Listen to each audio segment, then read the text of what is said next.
Hello everyone, this is Defense Politics Asia, and this is the summary for the day of 895 for the 6th of August. All the special military operation, all the Ukraine war, and this is also known as the SITREP or situation report, and there is still more frontline changes after the frontline changes report that was published on the main channel around 12-13 hours ago as per this recording. There is still additional frontline updates. We have frontline change over at the Kursk front, where the Ukrainian forces is geolocated way further than the furthest point that we previously saw. So there is some destruction near the Leonidovo or Alexandria region. So this is a capture, but I believe these are going to be negated very, very soon because all these geolocations are Ukrainian equipments getting destroyed by Russian forces. So it could be that the furthest extent that they went was here. Then another group actually went off road and reached here. So they are trying to penetrate as far as possible, which is it's supposed to be a blitz, and Russian positions inside is usually weaker because there is no heavy entrenchments like the Zaporizhia line. Anyway, the next front line change is over at Bilohorivka, over in the Sivas front. Over the Sivas front, there is a new position geolocated. The Russian forces geolocated along the river of the Seversky Donetsk, which means the Russian forces have started to attack towards the hilly region. The region here is very hilly, so it's a hilly region. So anyway, they are heading up the hill, and so to fetch a pail of water. So anyway, that's it for this area. And the next front line change is over at Perezhny, also at the Sivas front. Russian forces geolocated in new locations along the railway, confirm invalidating Ukrainian claims that it's still under Ukrainian control, and they are moving up towards Perezhny itself. So this in the north of Rozdolivka or south of Perezhny, very significant change because it marks the advancement of the Russian forces into a totally new battle around here. And the next frontline change is south of this position at the Bakhmut front. Ukrainian forces are geolocated on the western part of the canal, which means that Ukrainian forces have retaken part of these grounds, or they have never left because the mappers, the sources thought that the Ukrainian forces have entirely retreated from this area, but it seems like they have not, or they have retaken the position because this is pretty much a big line. It does take a lot of soldiers to guard the entire line. So the last frontline change that is updated over the past 12 hours is at Pivnishny. A new footage is very interesting. The Ukrainian forces is geolocated to land troops at this position. And from the look of it, because of the way how towards the end of the video, the vehicle was trying to do a 3-point turn to go back up in this direction, which means that the Ukrainian forces have actually come down this way, and they have dropped a squad of soldiers, which means that this entire region here is undefended, or there is very few Russian soldiers in the area. So the entire capture of this Pivnishny region, we have to put some grain of salt into what is the extent of the capture. It could be just that the frontline troops just blitz through, and there might be Ukrainian troops in the rear positions. It could be all sorts of things. Or is the front line is very porous. The Russians and Ukrainian forces just intermingle, through and to intertwine each other. So hard to say. So the Ukrainian forces landed troops here, and then the vehicle went this way, and then they want to go out. So based on the way how the road design is, I suspect that wrong color. It could be they're going to probably drive in this way out. So this is why I map it in this way, because I believe this is the more sensible one, or they go down this road. Still, the exit is probably the same. So anyway, they land troops here. So good luck to these troops that is going to take support or take this point position to defend the Ukrainian line. So very, very brave. Very, very helpless. So that's it for this frontline changes report. We go into the strategic and tactical reporting, and there is a lot of things happening around all the fronts. So let's go. Kharkiv front. So sorry, Sumy front. So no, Kursk front. This is Kursk front. The front is Kursk, and as per yesterday's situation report, we did mention about this update, and since then, the Ukrainian forces have expanded their control with capture of Nikolevo, Darino, and this Sedlikovo, as well as this new expansion as per the frontline changes report all the way to Leonidovo.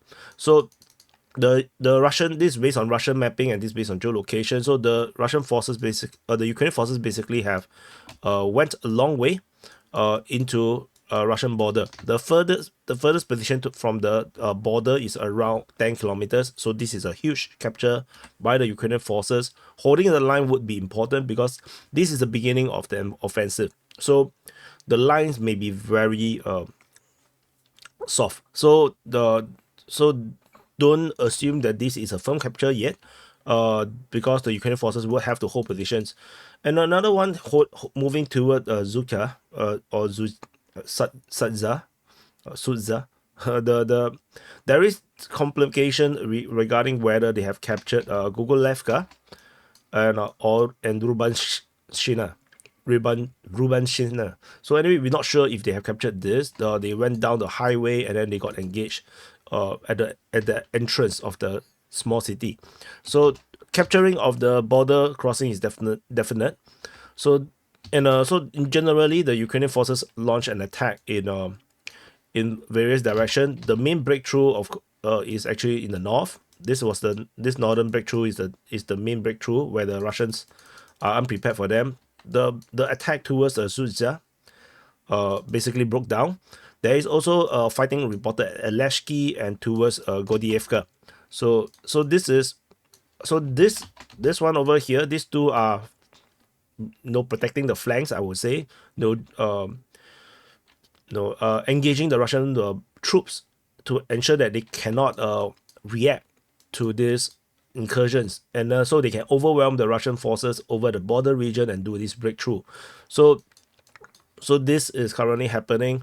There's a lot of rumors about the objectives of what they are going to do. Some tell me that they are going to go for the nuclear power plant. I'm not exactly fully sure where is it, because I didn't really look into it. Anyway, I will do an exclusive video on this after the situation report, purely on the KURSK front. I want to dig more information and put it in first, and so that I can go more in depth. But we are talking about situation report, so this is the situation. This is the current situation, and the Ukrainian, based on the Ukrainian side, Ukrainian reports basically say that they will not be revealing information about this KURSK offensive yet.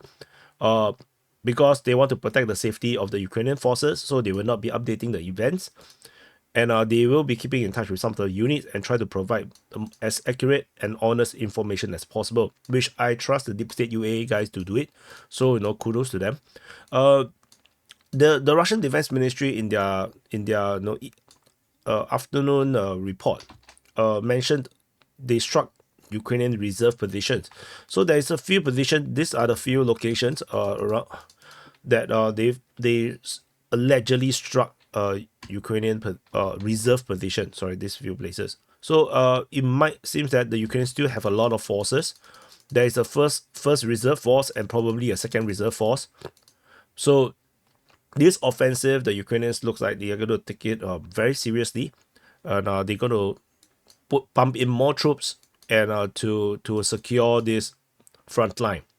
And then after this first reserve, they probably still have another second reserve to continue to support the operation. So this is a very well planned and deliberate operation. Definitely much more well planned than the Belgorod offensive. Maybe they learned lesson from that. So anyway, other than all these Ukrainian attacks, the Ukrainians also allegedly have did remote mining on one of the highway of the Zuka Pelitsa highway. So this highway around here is now a bit dangerous, as the Ukrainians dropped some remote mines along the highway, probably to prevent Russian reinforcement coming from the east. And some so this few geolocated Ukrainian forces. There is also geolocation of Russian tanks on trailer. There was a sent to reinforcement, wasn't able to deploy fast enough, and then got destroyed. So it was at this position. So, but there is no indication of the Ukrainians entering yet. In terms of the city of Zuza, I have been changing the name every single time I say it. How do we, let's look at the Suza. So anyway, Suza. So that's how the Russian word pronounce it. Suza. So Suza, in terms of the civilians, civilians are evacuating from Suza, and they are mostly evacuating on their own. The Russian authorities, the government, still have not reacted fast enough, so most of them have to have left by their own. So that's good. There is Russian shelling and or attacks at Miropilia. So I'm not sure it's an attack or probably just shelling. Maybe some Ukrainian positions around here. So that was reported. So that's it. And also there's also some shelling reported at Polivka as part of the so-called attack on the reserves. So this might be some kind of diversion because the small cluster here, I don't think this is part of the reserve. No, I'm not sure. So anyway, this is the current situation in the Kursk front. I'll go into more details in the special quick update on the Kursk front, maybe a few hours from now. So there is fighting reported at Ryazny, according to the Russian Defense Ministry, the Ryazny. So there is some attack or shelling. Most likely it's just shelling, because there is actually another town or village nearby, so they will have gone through here. So there is some shelling around Ryazny. I don't think it's very important. I think the events here have basically eclipsed a lot of things that's happening over the past 24 hours. So we move into the Kharkiv front.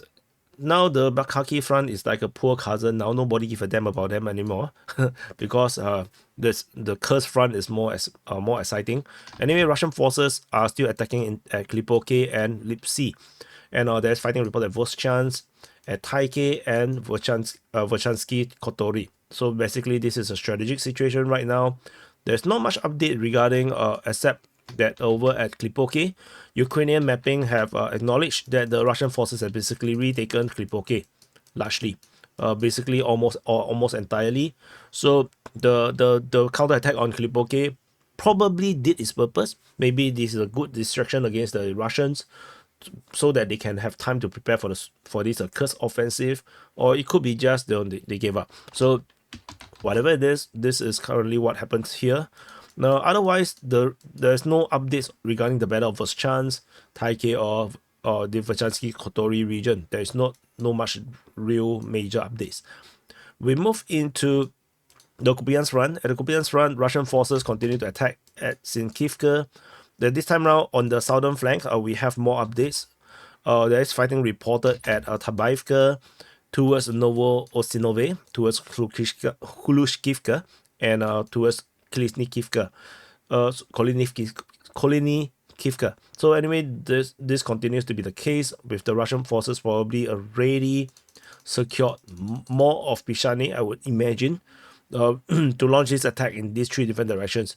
So we shall just wait and see. The reports from these attacks are usually Ukrainian Defense Ministry, yes. So Ukrainian Defense Ministry mentioned all three locations. So they are saying, basically essentially saying that the Russians are attacking on the broad front from Pishane region. So this is pretty concerning, I would say, for the Kupiansk front. So we move further south at the Svetove front, we have only fighting reported at Stemakivka. So the entire front line here has went quiet. All these rumors about this major offensive towards Borova, yeah, you got duped. So I didn't say it going to happen. I always maintain that no, if it is true, then no, certain things may happen. And I also did mention that this is very heavily defended. It only makes sense to do a pincer on Borova. And then the Ukrainian side, the Ukrainian sources or the Ukrainian crowd keep thinking that the Russians is going to push through the center. Clearly nothing had happened, so nothing happened. So over at the Kremina front, Russian forces are attacking at Makievka, Nevsky, Terny, Torske, and through the Serbiansky forestry. There is this destroyed bridge. I think I didn't change the color, so no, that might be confusing. So that's it. So basically is generally it's like that. Nothing much to really talk about. The usual at the Kremina front. Almost no frontline changes at all. So at the Sivers front, the Russian Sivers offensive continues. This time round, we have new updates at Bilhorivka, which I already covered in the frontline changes report. The Volkan continue to be attacked. We've had this attack at Sperne, Ivano-Darivka, Vimka, and Perezne. And also Perezne, we also mentioned the advance down the railway line. So as you can see, the Russians are attacking across the entirety of the Sivers front. They are squeezing Sivers from all sides. So let's see how this goes. We do not have any intel drop from Sivers yet, so we'll continue to just wait and see how this develops. In terms of this advance, I don't think it's going to do much because it's uphill. It's going to be very difficult for the Russians to take unless the Ukrainians have severe lack of troops in this region here. Then, like the New York front, then it will cause a major collapse if they don't have enough troops. So we move into the Bakhmut front. At the Bakhmut front, Russian forces are attacking at Khorakhorivka in the Chasivya direction, Ivaniske, and towards Piteshne. And did I not say that the Chasivya offensive don't make sense and the Russians shouldn't do it? And I don't believe they would do it. And all this slight incursion into Novi or Zotneve of Chasivya seems to be like, oh no, wire is wrong. Nothing is happening. So but anyway, of course, I might be wrong though. Maybe another day or two, then the intel drops that, oh, Russian forces take half of Chasivya. Then yeah, then I'm wrong. But tentatively, nothing changes, and the front line pretty much is still along the canal region. So we just gotta wait. Maybe the Russians have already taken a huge chunk of Chasivya, maybe, but maybe not. So I still don't see the point unless they really want Stinky that much. Like, I want Stinky, but no, it's no point. If you take it, you need to wash, you need to go and bathe and everything. Very troublesome. So that doesn't mean I don't bathe. I bathe every day. So no, yeah, it's not troublesome at all. So we move on. Over at the New York front. At the New York front, of course, we have the fighting report at Thorax sector and the New York sector. And we go into the Thorax sector first. So we mentioned this geolocation, very weird. Ukrainian forces entering all the way into the depth of the Russian lines. Not sure if it's dated. They could be dated. No, so we're not sure. We just wait and see first. So fighting is reported towards Thorax, and there is fighting reported at Pivnishny. So that's about it from this area here. So, and then we have the big intel drop for New York. Due to the fact of the Russian forces dropped the video of them waving the flag on top of a school. And this geolocation coupled with the Russian mapping claims that the Russians have taken basically almost the entire western part of New York. And this is exactly what I told you guys many times in the situation report, that I believe this is where the Russians are currently pushing, because this seems to be the softer part, and where the Ukrainians are much stronger over on the eastern part. So the western part is the weak part. The Russians are going to push, and they're going to go towards Nelipivka, and this is exactly what we are now looking at right now. And then we have this threat of the Russian forces pushing in from Zelizny. So this is going to be disastrous, because once they do this, once the battle of Melipivka begins, this is going to become a Hollywood movie, because it will be Escape from New York. The movie title, because the Ukrainian forces will have to evacuate huge number of troops along this encirclement going through Melipivka, and the Melipivka will be the climax of the movie. I will definitely watch that movie. It's going to be so exciting and so sad and depressing. A lot of their friends are going to die. It's going to be a very emotional movie, and maybe just a few guys will go through and succeed to exit the New York front after they go through the heavy battles in Melipivka, and then they'll end the movie with Slava Ukraini.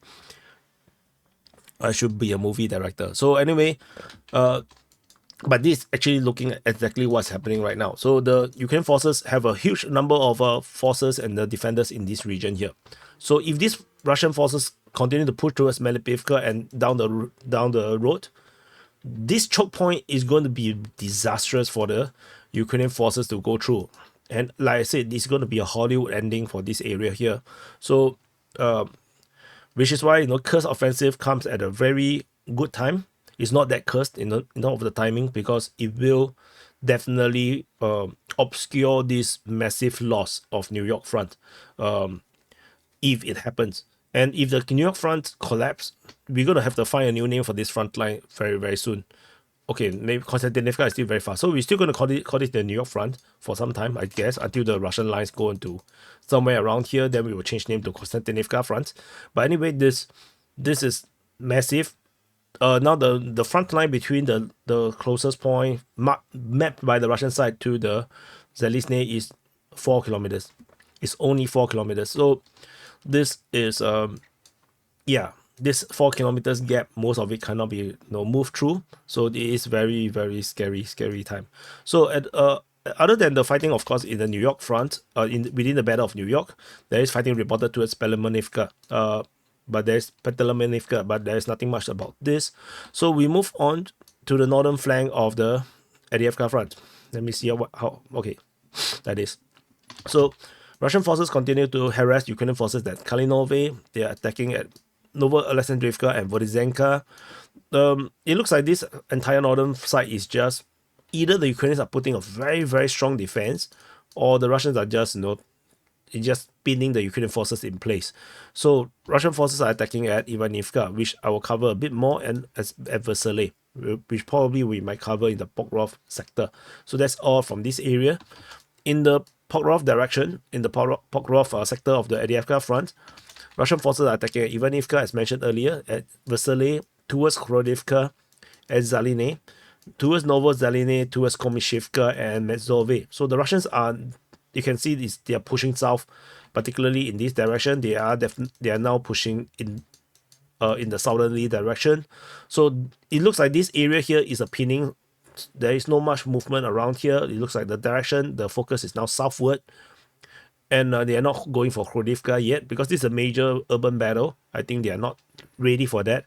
They're going for all the small places first, it seems. So the Russian lines are going to hold along this line here, as they continue to try to go for the settlements around the railway line. So and we go into the southern flank. At the southern flank, we have, so other than the push in these three directions, Russian forces are attacking towards Kushne and Yasno-Brodivka. So that's here. Nothing about Kharkivka. So I think maybe the Russians are going to focus on taking this chunk of land first, securing along the water body. Then they can actually secure this railway southern buffer along the railway line, and then they can push towards Pokrov. Maybe that's the general plan that the Russians are trying to do. Pokrov is just here. They want to go down this railway line, and they will need some buffer along the way. And probably they would have to take Khorodivka and Mirograd and Novo-Khorodivka. So these are the few bosses that they have to take over. So we shall see how this progress. And with this progress going down, they will be able to secure this entire ground here and free up troops, which then can be sent to fight on the main offensive. So anyway, very, very obscene. This is very, very obscene. So let's see how this develop. In Nevelsky, we have this weird situation of a geolocation where Creamy Caprice basically geolocated Sersky's video, and it is indicated to be Russian forces getting shelled in Nevelsky. However, he have doubts about it, which is the first time I saw him express something like this. So we shall see how this develop, because if it is true, which we are mapping it as true, Nevelsky is on the verge of capture by the Russian forces again. So let's see how this develops. Over at the Donetsk front, at the Marinka direction, Russian forces attack, still doing clearing operation in Krasnohorivka. Russian forces getting attacked, not attacked, they're attacking in the southern side, so around here. So maybe they are now doing clearing operation towards the southwest. And then there is fighting reported towards Khostry, according to the Russian Defense Ministry. It's probably just shelling reports. I don't think these are offensive. So that's it from the Marinka region. Over at the Vodian-Konstantinivka region, Russian forces geolocated in a new position, confirming the Battle of Konstantinivka is still ongoing. The Russians are still attacking this city, and they are still pushing towards Vodian. So that's it from this area. I think there's some updates south of this. Yeah, there's some updates south of this. So let me move the arrows up. So, and Russian forces have attacked in this vector. and capturing more grounds north of KURSK-ing. So KURSK-ing is over here. The Russian forces are attacking in this direction, capturing more ground and securing KURSK-ing further. So let's see. I think the final objective, of course, is to take the roads, choking Voleda and then go around the flank. So probably this makes a lot of sense rather than going through Voleda, because Voleda, Russians have very bad experience around there. No. So over the Velika Novosilka sector, there's fighting reported towards Makarivka. But that's about it. It looks like the Russians are not keen on Makarivka just yet. I think this they are currently just doing harassment, because I think this current line the Russians are very comfortable because there's already a bridge linking the two sides of the Mokryali River. So this is very useful for the front line, and the Ukrainians will find it more troublesome because the next crossing is all the way up north in Velika Novosilka sector and Peremirivka. I don't think there's any crossing around here. Yeah, maybe there's one vague one around here off Nekushny, but the rest there's actually not much real proper crossings around here until Staromayorsky and Uruzhaine. So which is why the Russians want this area, and this is also why previously during the Ukrainian counteroffensive I said this is a major objective that the Ukrainians should capture and must capture. So we move into the Zaporizhia front. At the Zaporizhia front, so this Zaporizhia city, at the Zaporizhia front, Russian forces are attacking at Myrny, Malatomashka, and Petikaki. And that's about it. That's all we know for now. And I should change this color to red. Yeah. Yep. That's it. So that's all from the Zaporizhia front. And we move further to the Kherson front. So at the Kherson front, we have still fighting reported towards the Pridniprovsky direction. According to the Ukrainian Defense Ministry, Russian Defense Ministry reported shelling at Antonivka and Kherson. So that's about it from the Kherson front. Super quiet around here. And there is a weird report from Ryba. The pro-Russian source reported that the Ukrainians tried to land troops on the Petrovskaya spit. This tongue here, this is the Petrovskaya spit. So the Ukrainians probably tried to do some landing to some special operations, by special forces, trying to do some harassment. And but it seems like they did not manage to land at all. Three boats was destroyed, and then they retreated, which means that the Ukrainians actually tried to land more than three boats. That means they probably tried to land at least a full platoon of soldiers. So this is a interesting attempt, but it did not work. So amazing work by the Russian side to secure such a big front line, because you have to imagine putting troops all along this coastal line. This a lot of territory to guard. So yeah, so anyway, that's it. So I think I covered everything. So anyway, thank you for watching. This is the situation report for the day of 895 for the 6th of August. Very lengthy because the front line has expanded. So be prepared for longer and longer SITREPs as we have more and more front lines. So now we have one front line along Sumy. And tentatively, I just going to call it the Kursk front. But if the Russians reverse it, it will become a Sumy front. Same thing, we previously have the Belgorod front, we turned into a Kharkiv front. So yeah, as the front line continue to extend, we will probably have longer and longer reports. So anyway, 28 minutes, 29 minutes is not exactly the longest. And by SITREP standard, it's not considered long. But anyway, just a heads up. I got a feeling it's going to get very long. Thank you for watching. Do press the like button, subscribe, and check out the frontline changes report if you have no time. And of course, do continue to watch the SITREP. I'll look out for the Kursk front update. Because I want to start a new day of mapping. So this is the mapping for the 6th of August. The 7th day of August, all the colors around here will make more sense because I'll change it to blue, and then with the latest update into yellow, so we can actually see it more clearer what is currently happening. And I will also look into some of these alleged objectives and whatnot. Yeah, we shall see how this goes. Thank you for watching. See you guys.